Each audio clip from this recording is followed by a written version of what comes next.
Hey everybody, and welcome back to another book review. So this book was recommended to me a couple months ago, and it also just became a Netflix series, or no, not Netflix, I'm sorry, Hulu, a Hulu and FX series, not Netflix.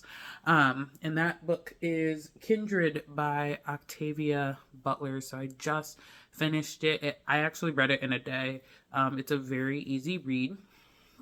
And as a lot of you guys know, Octavia Butler is a foremost author of the sci-fi genre, especially as a Black author in that genre. So this is the first time I've read the book. When I heard about the TV show was actually the first time I'd even heard of the book. I'd heard of Octavia Butler, but I didn't piece the two together. So I was really excited to read this book. For those of you that have some sensitivity, it is not a book I recommend. Especially, I would give huge trigger warnings for the suicides and suicide attempts, a lot of abuse, obviously, because it is a book about slavery. So if you are not a person that likes those kind of things, tune out now. But outside of this is a really good book, honestly. I'm really glad that it was recommended to me, and that I got a chance to read it. A lot of people have told me that they really enjoyed the book. So to get into it, the book is about Dana, who is a budding author in the 1970s, and for some reason that's never really fully explained, she keeps getting sucked through time into the world of her ancestors, and trying to unintentionally save her ancestors' lives repeatedly, partially so that history doesn't change and that she actually gets born. But the book also really highlights some discussion about how African Americans and just people in the United States in general, especially as the 1970s is happening, there's a lot of push for finding out about your past and finding out about your heritage and understanding more of how awful slavery was. But the book also talks about the desensitization of it, just the fact that the main character Dana, she talks about, I watched all these movies, I've seen this repeatedly highlighted by Hollywood and not really glorified, but they talk about the beatings and the rapes and all this stuff that happened during antebellum slavery, and then when she actually witnesses it, she almost can't handle it. She vomits several times because it's just so jarring and violent.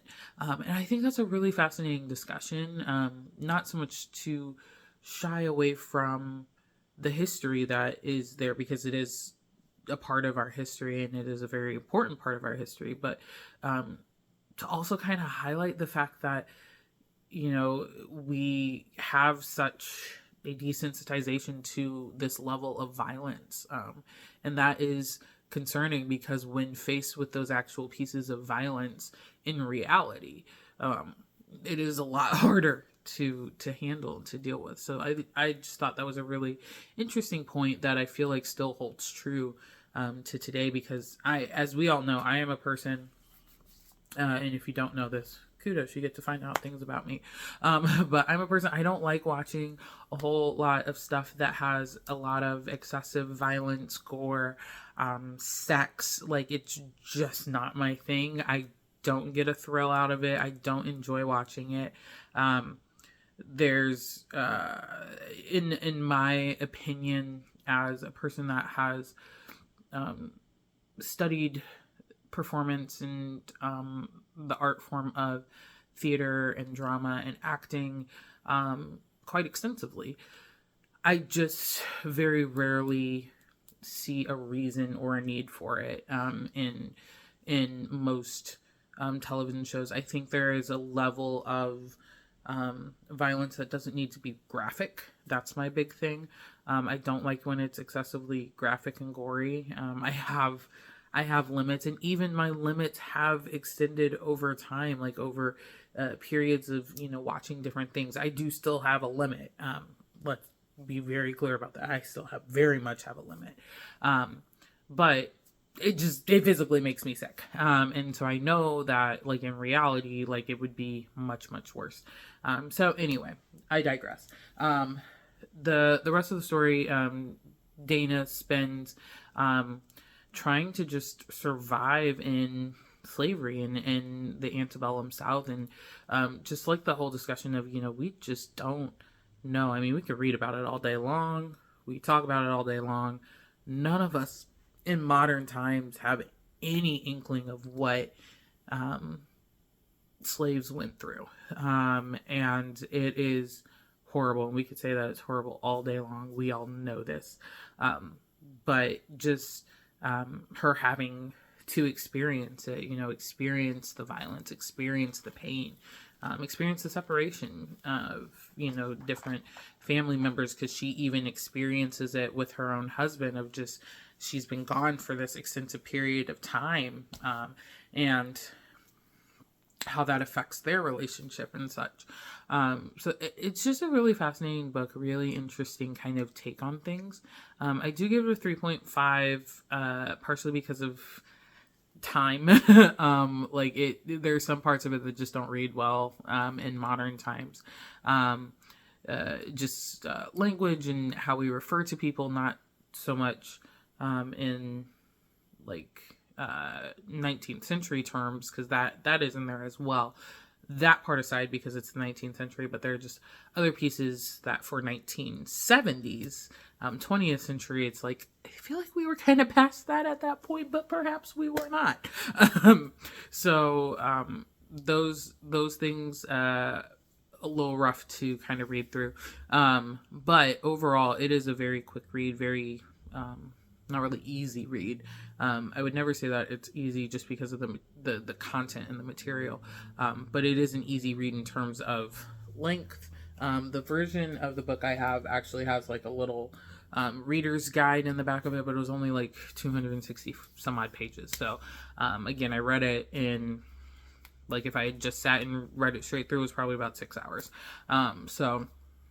Really fast read, nice quick read for those of you that like nice quick reads. But I am giving it a 3.5 out of 5. I wanted it to be more sci-fi. because like everybody was like, oh, it's so sci-fi, and I'm like, outside of the time travel, it's not. So there's that angle of it, but I did still really enjoy the book. So thank you for the 75 million people that recommended that book. A lot of people recommended this book, so I was like, I gotta move it up in the list because it was so highly recommended. So appreciate that. Moving on to another book. Thank you all so much for watching. I do appreciate it. Again, continue to send me book suggestions. I do love the book suggestions. People are still giving me suggestions. One person was like, I don't want to give you any more suggestions because I know your list is long. Yes, but keep giving me suggestions because eventually that list will disappear. Continue to drop suggestions in the comments. If you want to subscribe, I do appreciate that too, but don't have to. It's not why I'm doing this. Anywho, I will see you all next time. Bye.